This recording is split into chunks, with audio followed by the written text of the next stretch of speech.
Hi friends, GS4 நம்ம UPSC mains. இப்போ நம்ம யூபிஎஸ்சி எக்ஸாம் கிளியர் பண்ணுறதுக்கு எல்லா சப்ஜெக்ட்டும் முக்கியம்தான். அதில் ரொம்ப முக்கியமான சப்ஜெக்ட் ஆப்ஷனில் படிச்சிருப்போம். அடுத்து எஸ்ஏ பற்றி பேசுவோம், எத்திக்ஸ் பற்றி. இப்போது நிறைய பேருக்கு இந்த எத்திக்ஸ் எப்படி ப்ரிப்பேர் பண்ணுறது அப்படின்னு ஒரு ஐடியா நிறைய பேர் இல்லை அப்படின்னும். அதனால் எத்திக்ஸ் ப்ரிப்பரேஷன் பற்றி ஒரு அப்ரோச் வீடியோ எப்படிலாம் ப்ரிப்பேர் பண்ணலாம் அப்படின்ட்டு. நமக்கு எத்திக்ஸ் அப்படிங்கிறப்ப ஏன்னா இந்த ஒரு சப்ஜெக்டை வச்சு நம்ம என்ன பண்ண போகிறோம் அப்படின்னா 250 மதிப்பெண்கள் எழுதணும். இந்த GS1, 2, 3 இதிலெல்லாம் பார்த்தோம்னா நிறைய சப்ஜெக்ட்ஸ் நமக்கு இருக்கும். ஆனால் இந்த ஒரு சப்ஜெக்டில் ஒரு சப்ஜெக்ட் 250 மார்க். அப்போது எப்படி கேள்விகள் கேட்குறாங்க அப்படிங்கிறது இதில் நம்ம 3 டைப்ஸாக பிரிக்கலாம். ஃபஸ்ட்டு டைப் என்ன அப்படின்னு பார்த்தீங்கன்னா, இருக்க எல்லா தியரி கொஸ்டின்ஸும் சேர்த்து கேட்பாங்க. இது நமக்கு எவ்வளோ மதிப்பெண்கள் கேட்குறாங்கன்னா 100 மதிப்பெண்கள் கேட்குறாங்க. அடுத்தது ஒரு 30 மார்க்குக்கு என்ன கேட்குறாங்கன்னா, கோட் பேஸ்டு கொஸ்டின். சில கோட்ஸ் கொடுத்துருவாங்க, விவேகானந்தருடைய கோட்ஸ், இமானுவேல் காண்டோட கோட்ஸு, அடுத்தது சர்தார் பட்டேலோட கோட்ஸ். இது போன வருஷம் கேட்ட கேள்விகள். அந்த கோட்ஸை கொடுத்து அதை எக்ஸ்பிளைன் பண்ண சொல்லுவாங்க எத்திக்கலாம். இது ஒரு 30 மார்க் கொடுத்துருவாங்க. இப்போ 130 மார்க் ஆச்சு. அடுத்தது என்ன பண்ணுவாங்கன்னா, கேஸ் ஸ்டடி அப்படின்னு ஒரு பார்ட் இருக்குது, செக்ஷன் பி. கேஸ் ஸ்டடி அப்படிங்கிறத 120 மார்க் கேட்பாங்க. கேஸ் ஸ்டடி 20 மார்க் ஒரு கேள்வி, 6 கேள்விகள் கேட்பாங்க. கேஸ் ஸ்டடினா என்ன, இந்த தியரினா என்ன, கோட் பேஸ்டு கொஸ்டினா என்ன, இது எப்படி நமக்கு சிலபஸில் கொடுத்துருக்காங்க. இப்போ நான் இவ்வளோ நேரம் எக்ஸ்பிளைன் பண்ணது கொஸ்டின் பேப்பருடைய அப்ரோச். கொஸ்டின் பேப்பரில் இந்த 3 வகையாக கேட்குறாங்க. திருப்பி சொல்கிறேன், தியரி, கோட் பேஸ்டு கொஸ்டின், அதுக்கப்புறம் கேஸ் ஸ்டடி. இந்த 3 மட்டும் ஞாபகம் வச்சுக்கோங்க. இப்போ சிலபஸ் எப்படி யூபிஎஸ்சியில் கொடுத்துருக்காங்க, சிலபஸ் எப்படி யூபிஎஸ்சியில் கொடுத்துருக்காங்கன்னா, இங்கே பாருங்கள், ethics and human interface, aptitude, foundational வேல்யூஸ்னு சிலபஸ் வரிசையாக கொடுத்துருக்காங்க. இந்த சிலபஸை அப்ரோச் பண்ணுற மெத்தடை நான் தனியாக பிரிச்சிருக்கேன். எப்படி பிரிச்சிருக்கேன் அப்படின்னு பார்த்தீங்கன்னா, நம்ம ஒரு 4 பார்ட்டாக நம்ம சிலபஸை டிவைட் பண்ணலாம். சிலபஸில் இருக்க எல்லா லைனையும் அதுக்குள்ளே கொடுத்துருப்பேன். அப்போ ஃபஸ்ட்டு பார்ட் என்ன அப்படின்னு பார்த்தீங்கன்னா, பேசிக் அண்ட் எத்திக்ஸோட கோர் கான்செப்ட்ஸ் அப்படின்னு வச்சுக்கலாம். இதுதான் ஃபஸ்ட்டு பார்ட். என்னென்ன ஃபஸ்ட் பார்ட்டில் படிக்க போகிறோங்கிறதையும் காட்டுறேன். So first part basics and எத்திக்ஸோட கோர் கான்செப்ட். செகண்ட் பார்ட் அப்படிங்கிறது என்ன அப்படின்னு பார்த்தீங்கன்னா, திங்கர்ஸ், அதாவது ஒரு அறிஞர்களாக இருக்கலாம், திங்கர்ஸாக இருக்கலாம், இல்லை லிவிங் இப்போ இருக்க ஒரு ஸ்போர்ட்ஸ் பிளேயராக இருக்கலாம், லீடர்ஸ், பெரிய பெரிய லீடராக இருக்கலாம், இல்லை காந்தியாக இருக்கலாம். அவங்கள்ட்ட இருந்தெல்லாம் என்னென்ன எத்திக்ஸ் கற்றுக்கிட்டோம் அப்படிங்கிறது second part. Thinkers or administrators or leaders, இவங்கள்ட்ட என்னென்ன எத்திக்ஸ் நம்ம லேர்ன் பண்ணோங்கிறது செகண்ட் பார்ட். தேர்ட் பார்ட் என்னென்னா, இந்த எத்திக்ஸே அட்மினிஸ்ட்ரேஷனில் எப்படிலாம் அப்ளை ஆக போகுது, குட் கவர்னன்ஸ்க்கு, பப்ளிக் அட்மினிஸ்ட்ரேஷனுக்கு, எத்திக்கல் கவர்னன்ஸ்க்கு எப்படிலாம் இதை அப்ளை பண்ணாங்கிறது தேர்ட் பார்ட். திருப்பி சொல்கிறேன், 3 பார்ட்டை நல்லா கவனிங்க. மொத்தம் 4 பார்ட்டு. ஃபஸ்ட்டு என்ன அப்படின்னு பார்த்தீங்கன்னா, பேசிக் கான்செப்ட், அந்த எத்திக்ஸோட கோர் கான்செப்ட். செகண்ட் பார்த்தீங்கன்னா, lesson learned from others, leaders அப்படிங்கிறது. தேர்ட் பார்ட் பார்த்தீங்கன்னா, பப்ளிக் அட்மினிஸ்ட்ரேஷனில் இந்த எத்திக்ஸ் எப்படி அப்ளை ஆகுது. Fourth part as usual case study அப்படின்னு பிரிச்சிருக்கேன். அப்போ ஒரு பார்ட்டில் என்னென்ன பார்க்க போகிறோன்னு சொல்கிறேன். ஃபஸ்ட்டு எத்திக்ஸ் அண்ட் ஹியூமன் இன்டர்ஃபேஸில் ஃபஸ்ட்டு பார்ட் பேர் ethics and human interface. That means basics and core concept of ethics. அதில் என்னென்ன பார்க்க போகிறோன்னா, BVMPன்னு ஃபஸ்ட்டு போட்டிருப்பேன். இந்த BVMPனா என்ன சார் அப்படின்னா, சிலபஸில் இருக்கிறத நான் நம்மளுடைய ஈஸி அண்டர்ஸ்டாண்டிங்க்கு பிரிச்சிருக்கேன். அதாவது பிலீஃப்னா என்ன, வேல்யூனா என்ன, மாரல்னா என்ன, பிரின்சிபல்னா என்ன. இந்த 4க்கும் நமக்கு பேசிக்காக என்னங்கிற அண்டர்ஸ்டாண்டிங், டெஃபனிஷன் வித் எக்ஸாம்பிள். அதுக்கப்புறம் பிலீஃப்க்கும் வேல்யூஸ்க்கும் என்ன அசோசியேட்டட். அடுத்தது எத்திக்ஸ்க்கும் மாரலுக்கும் என்ன அசோசியேட்டட். எத்திக்ஸு, மாரல் அண்டு லா, இதுக்கு இடையில என்ன அசோசியேட்டட். இந்த அசோசியேட் கான்செப்ட்ஸ்லாம் அடுத்து பார்க்கணும். அப்போ BVMPயை எப்படின்னு பார்த்துட்டு அடுத்து அதோடைய அசோசியேட் கான்செப்ட்ஸை பற்றி டெஃபனிஷன், எக்ஸாம்பிள்ஸ் பார்த்து வச்சுக்கிட்டா போதும். அண்டு நிறைய இடத்துல நமக்கு சிலபஸில் சோர்ஸ் அண்டு டிட்டர்மினன்ட்ஸ் ஆஃப் எத்திக்ஸே வேறு ஆஸ்பெக்டில் கொடுத்துருக்காங்க. இது என்ன சொல்கிறேன், எல்லாத்தையும் கம்பைன் பண்ணி இந்த இடத்துல சோர்ஸ் அண்டு டிட்டர்மினன்ட்ஸ் ஆஃப் எத்திக்ஸ்னு வச்சுக்கலாம். சோர்ஸ்னால் இப்படிப்பட்ட எத்திக்ஸை, ஒரு நல்ல ஒழுக்கத்தை, அறநெறியை நம்ம எங்கெங்கிருந்துலாம் கற்றுக்கிட்டோம், எங்கெங்கிருந்து கற்றுக்குறோங்கிறப்ப முதல்ல நமக்கு யோசிச்சு பாருங்கள். நம்மளுடைய ஃபேமிலி, ஒரு குழந்தை பிறகுதுன்னா அந்த ஃபேமிலியிலேருந்து தான் கற்றுக்குது. அதுக்கப்புறம் எஜுகேஷன் இன்ஸ்டிடியூஷன், பியர் குரூப்ஸு, லா, அதே மாதிரி ஒரு ரோல் மாடல், இதே மாதிரி பார்த்தீங்கன்னா நம்மளுடைய ஹிஸ்ட்ரி, ரிலீஜன், இந்த மாதிரி வேறு ஆஸ்பெக்ட்ஸ் இருக்குது. அது எல்லாமே எதில் பார்க்குறோம் அப்படின்னா, இந்த source and determinants of ethics அப்படிங்கிறதுல பார்க்குறோம். அடுத்தது தேர்டாக பார்த்தீங்க அப்படின்னா, டைமென்ஷன் ஆஃப் எத்திக்ஸ். இந்த டைமென்ஷன் ஒரு அறிஞர்கள் இந்த எத்திக்ஸை எப்படி பார்த்துருக்காங்க அப்படிங்கிறத பொறுத்து சில தியரிஸ் சொல்லுவோம். எடுத்துக்காட்டுக்கு நார்மேட்டிவ் எத்திக்ஸ் அப்படின்னு சொல்லுவோம், மெட்டா எத்திக்ஸ் அப்படின்னு சொல்லுவோம், அப்ளைடு எத்திக்ஸ்லாம் சொல்லுவோம். இது எல்லாமே என்னன்னு பார்த்தீங்கன்னா இந்த டைமென்ஷன்ஸ். இப்போ நார்மேட்டிவ்க்குள்ளேயே பார்த்தீங்க அப்படின்னா, நார்மேட்டிவ்க்குள்ளேயே நிறைய வகைகள் இருக்கும். அதில் பார்த்தீங்கன்னா டெலியாலஜிக்கல் எத்திக்ஸ், டியான்டாலஜிக்கல் எத்திக்ஸ், இப்படிலாம் சொல்லி பேசுவோம். இது என்ன அப்படின்னா, அப்போ எல்லாமே அறநெறிகளை பற்றி பேசுறது. ஒரு எத்திக்ஸ் டியூட்டியை பற்றி பேசுவோம். நீ கடமையை செய், பலனை எதிர்பார்க்காதேன்னு பேசுவோம். இன்றைக்கி நீ நல்லா பண்ணிகிட்டு இருப்பா, ரிசல்ட் பெருசாக பார்க்காத அப்படின்ட்டு. இன்னொரு எத்திக்ஸ் என்ன செய்யும்னா, நீ என்ன ரிசல்ட், அந்த ரிசல்ட் நல்லதாகவே யோசிச்சுட்டே இருந்தால் செயலே நல்லதாக மாறிடும்னு சொல்லும். அதாவது என்ன சொல்ல வர்றாங்கன்னா ஒருத்தவங்க இந்த எத்திக்ஸை அப்ரோச் பண்ணுற விதம் தான் இந்த தியரிஸ், இந்த டைமென்ஷன்ஸ் ஆஃப் எத்திக்ஸ். இப்படிப்பட்ட எத்திக்ஸை ஃபாலோ பண்ணுறதுனால என்னென்ன பாசிட்டிவ்ஸ் வருது, இல்லை இதை ஃபாலோ பண்ணலைன்னா என்னென்ன மாதிரியான விளைவுகளை ஃபேஸ் பண்ணுவோம் அப்படிங்கிறது தான் கான்சிக்வன்ஸ் ஆஃப் எத்திக்ஸ் அப்படின்னு சொல்கிறது. அதுக்கப்புறம் பார்த்தீங்க அப்படின்னா ஆட்டிடியூட், ஆப்டிடியூட், எமோஷ்னல் இன்டெலிஜென்ஸ். இந்த எமோஷ்னல் இன்டெலிஜென்ஸுங்கிறது ஒரு அட்மினிஸ்ட்ரேட்டராக இருக்கட்டும், ஒரு ஹியூமனாக இருக்கட்டும், எல்லா இடத்துலையும் நமக்கு ஒரு டிசிஷன் மேக்கிங்க்கு ஒரு முக்கியமான ஆஸ்பெக்டாக இருக்கணும். எப்படி நம்ம எமோஷன்ஸை கண்ட்ரோல் பண்ணிவிட்டு, அதாவது நம்ம பிரெயினை ஆக்டிவேட் பண்ணி எமோஷன்ஸை கண்ட்ரோல் பண்ணி சரியான ஒரு முடிவு எடுக்கிறோம், எல்லா இடத்துலையும் நடந்துக்கிறது. இது எப்படி அட்மினிஸ்ட்ரேஷனுக்கு யூஸ் ஆகுதுன்னு பார்க்குறது. பர்சுவேஷன், நம்ம நிறைய இடத்துல பார்த்துருப்போம், ஆஃபீஸர்ஸ் நிறைய பேர் நம்மளை பர்சுவேட் பண்ணியிருப்பாங்க, இந்த ஆஃபீஸர் சொல்லியிருக்காரு கரெக்டாக இருக்கும், அதனால நம்ம இதை பண்ணுவோம் அப்படின்ட்டு. அந்த பர்சுவேஷன் ஆஃபீஸர்ஸ்க்கு மட்டும் இல்லை, ரியல் லைஃப்லையும் பார்த்தோம், இல்லை வேறு நல்ல தலைவர்கள் யாரை பார்த்தாலுமே இருக்கும். அண்டு சோஷியல் இன்ஃப்ளூயன்ஸ் நமக்கு எப்படி இருக்குது, இது எல்லாம் தான் நமக்கு என்னென்னா பார்ட் 1 எத்திக்ஸ். நான் ஃபஸ்ட்டே சொன்னேன் 4 பார்ட். அதில் part 1 core and basic concepts of எத்திக்ஸில் இது எல்லாமே நம்ம பேசுகிறோம். அடுத்தது பார்ட் 2. பார்ட் 2 நான் யூஷுவல் ஏற்கனவே டிஸ்கஸ் பண்ண மாதிரி ஒருத்தவங்கள்ட்டேருந்து என்னென்ன எத்திக்ஸை கற்றுக்கிட்டோம். இப்போ வேல்யூஸ் ஃப்ரம் டீச்சர்ஸ்லேருந்து என்னென்ன எத்திக்ஸ்லாம் கற்றுக்கிட்டோம். வேல்யூஸ் ஃப்ரம் ரிஃபார்மர்ஸ், ராஜாராம் மோகன் ராய் நமக்கு என்னென்ன சொல்லிக் கொடுத்தாரு, மதன் மோகன் மாளவியா என்ன சொல்லிக் கொடுத்தாங்க, அவங்கள்ட்டேருந்துலாம் என்ன கற்றுக்கிட்டோம், பட்டேல்கிட்டேருந்து என்ன கற்றுக்கிட்டோம், காந்திகிட்டேருந்து என்ன கற்றுக்கிட்டோம் அப்படிங்கிறது. அடுத்து values from administrator and civil service. இப்போ நமக்கே பார்த்தீங்கன்னா திருப்புகழ் சார் இருக்காங்க, அவங்கள்ட்டேருந்து என்ன வேல்யூஸை நம்ம கற்றுக்குறோம். திருப்புகழ் சார் ஐஏஎஸ் இருக்காங்க, நம்ம தமிழ்நாட்டில் இறையன்பு சார் ஐஏஎஸ் இருக்காங்க.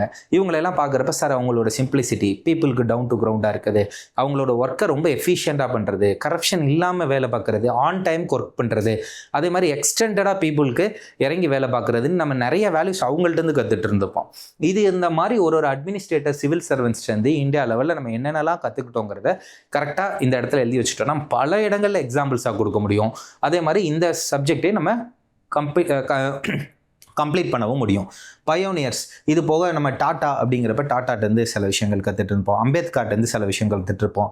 அப்போ செகண்ட் பார்ட் எல்லாமே என்னென்ன விஷயத்தை யார்கிட்டேருந்து கற்றுக்கிட்டோங்கிறத கம்பைல் பண்ணுறது தான் நமக்கு செகண்ட் பார்ட். அடுத்தது தேர்ட் பார்ட்டில் எத்திக்ஸ் இன் பப்ளிக் அட்மினிஸ்ட்ரேஷன். இதில் தேர்ட் பார்ட்டோட ஃபஸ்ட்டு டாப்பிக்கே ஃபவுண்டேஷனல் வேல்யூஸ். ஒரு சிவில் சர்வெண்ட்டாக இருக்கணும்னா என்னென்ன வேல்யூஸ்ப்பா ரொம்ப முக்கியம் அப்படிங்கிறது.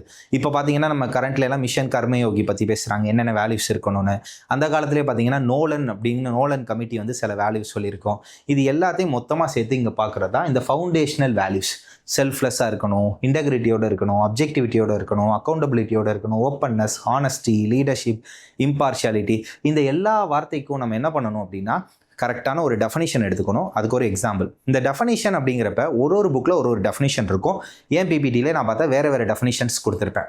அப்போ இதுலேருந்து நம்ம என்ன பண்ணணும்னா, நீங்கள் கூகுளில் போடுங்க, டெஃபனிஷனே லிஸ்ட்டு நிறையா வரும்.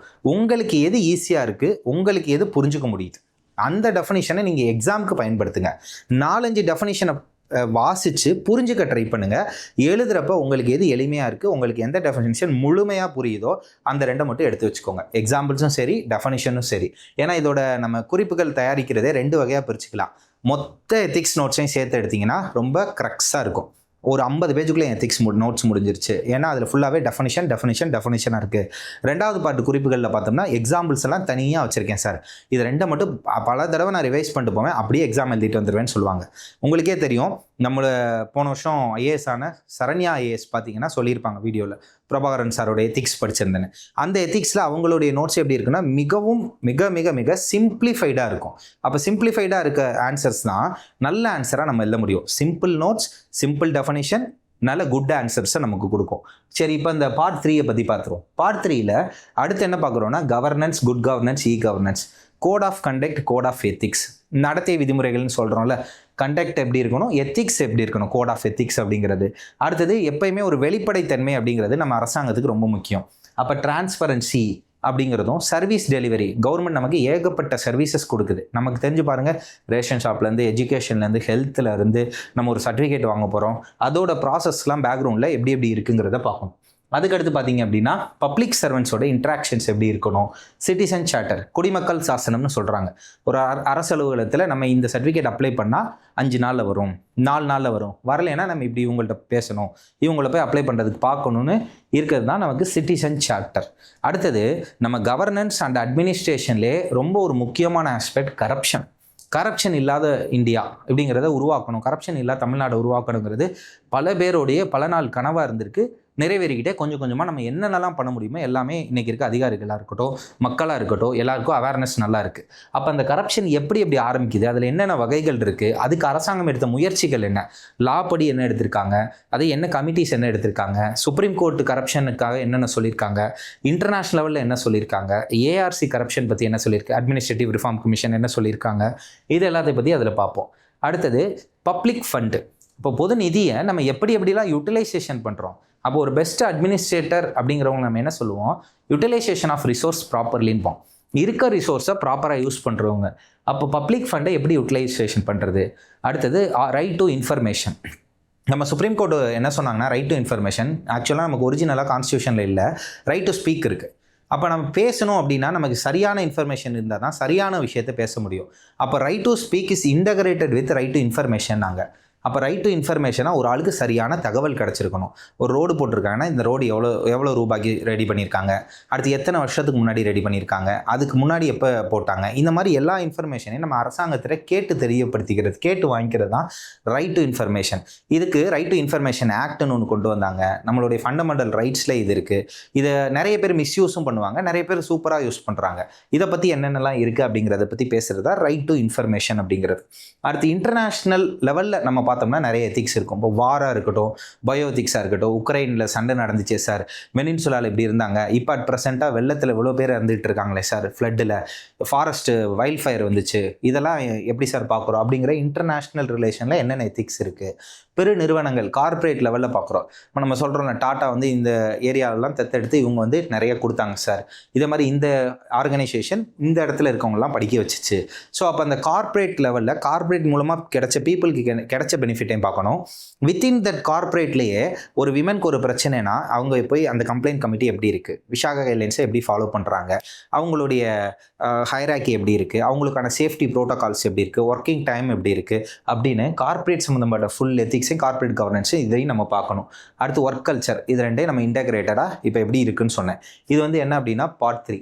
பார்ட் 4 வந்து கேஸ் ஸ்டடீஸ். இந்த கேஸ் ஸ்டடிங்கிறது நமக்கு ஒரு லைவான சினாரியோஸ் கொடுப்பாங்க. இப்போ நடந்த சினாரியோஸை யோசிச்சு பாருங்கள். ஏதாவது ஒரு இடத்துல கலவரம் நடக்குது, அந்த இடத்துல வந்து நீ ஒரு எஸ்பியாக இருக்கீங்க அப்படின்னா நீ என்னப்பா முடிவெடுப்ப, what are the options you are having in your ஹேண்டுன்னு ஒரு ரியல் டைம் சினாரியோ கொடுத்து நீ என்ன முடிவெடுப்ப, என்ன ஆப்ஷன் உன் கையில் இருக்குது, ஏன் அந்த ஆப்ஷன் எடுத்திருக்க, இதுதான் கேள்வியாக கேட்க போகிறாங்க. அப்போ என்ன முடிவெடுப்ப, ஏன் அந்த முடிவெடுக்கிற, அதனால யார் பாதிக்கப்படுறாங்க, இல்லை அதனால யார் பயனடைகிறாங்க அப்படின்ட்டு. ஸோ கேஸ் ஸ்டடீஸை மட்டும் நம்ம தனியாக ஒரு வீடியோவாக கூட எக்ஸாம்பிள்ஸோட பேசலாம். இப்போ ஒரு ஆர்கனைசேஷன் இருக்காங்க, அங்கே விமன் அஃபெக்ட் ஆகிருக்காங்கன்னா அதுக்கு நீ என்ன முடிவெடுப்ப, அஸ் ஆர்கனைசேஷன் ஹெட்டா இல்லை அவங்க கொலீக்கா அப்படின்னு அவங்களே நமக்கு ஒரு ரோல் கொடுத்து இந்த இடத்துல நான் உன்னை உட்கார வச்சா நீ என்னென்ன வேலையெல்லாம் பார்ப்ப அப்படின்னு கேட்பாங்க. இதெல்லாம் வந்து நமக்கு டிசிஷன் மேக்கிங்கை செக் பண்ணுறதுக்காக நம்ம எப்படி டிசிஷன் எடுக்கிறோன்னு. ஒன்ஸ் அகைன் நான் சொன்னதை இப்போ திருப்பி சொல்லிட்டு வைண்ட் அப் பண்ணுறேன்.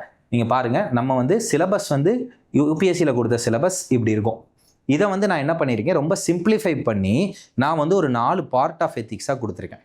அதில் தான் first part ethics and human இன்டர்ஃபேஸ்னு பேசிக் கான்செப்ட் பார்ட், அதில் என்னென்ன படிக்க போகிறோன்னு எக்ஸ்பிளைன் பண்ணேன். செகண்ட் பார்ட் பாருங்கள், thinkers, Indian philosophers and world philosophers and leader பயோனியர்ஸ்லேருந்து நம்ம என்ன கற்றுக்கிட்டோம் அப்படிங்கிறத பற்றி பேசணும். தேர்ட் பார்ட் பாருங்கள், பப்ளிக் அட்மினிஸ்ட்ரேஷனில் இந்த எத்திக்ஸை எப்படி யூஸ் பண்ணுறோன்னு பேசணும். அடுத்து ஃபோர்த்து பார்ட் பாருங்கள், கேஸ் ஸ்டடீஸ்னு பேசியிருக்கோம். இந்த 4 பார்ட்டையும் திருப்பியும் சொல்கிறேன், சிம்பிளாக ப்ரிப்பேர் பண்ணி அதுக்கு நல்ல மார்க் வாங்க முடியும். எத்திக்ஸை பொறுத்த வரைக்கும் ஃபஸ்ட்டு ப்ரிப்பரேஷன் டைம்னு ஒன்று எடுத்துக்கோங்க. அப்போ ப்ரிப்பேர் பண்ணுங்கள். அந்த ப்ரிப்பேர் பண்ணுறப்ப அந்தந்த டாபிக்ஸ் எல்லாம் எளிமையான கேள்விகளை எழுதி பாருங்கள். இப்போ எத்திக்ஸ்னால் என்ன அப்படிங்கிறதே எழுதுங்க. ட்ரூத்னா என்ன, இதெல்லாம் ரொம்ப சிம்பிளாக இருக்கும். ஆனால் எழுதுகிறப்ப ஃபஸ்ட் எடுத்தது எழுத வராது. உண்மைனா என்னென்னா உண்மைன்னு பேசிகிட்டே இருப்போம், ஆனால் எழுத வராது. ஹானஸ்ட்னா என்ன கேட்டோன்னு எழுத வராது. அப்போ சிம்பிளாக ஒரு நாளைக்கும் சப்ஜெக்டை பிரித்து டெய்லி ரைட்டிங் கொண்டு வாங்க.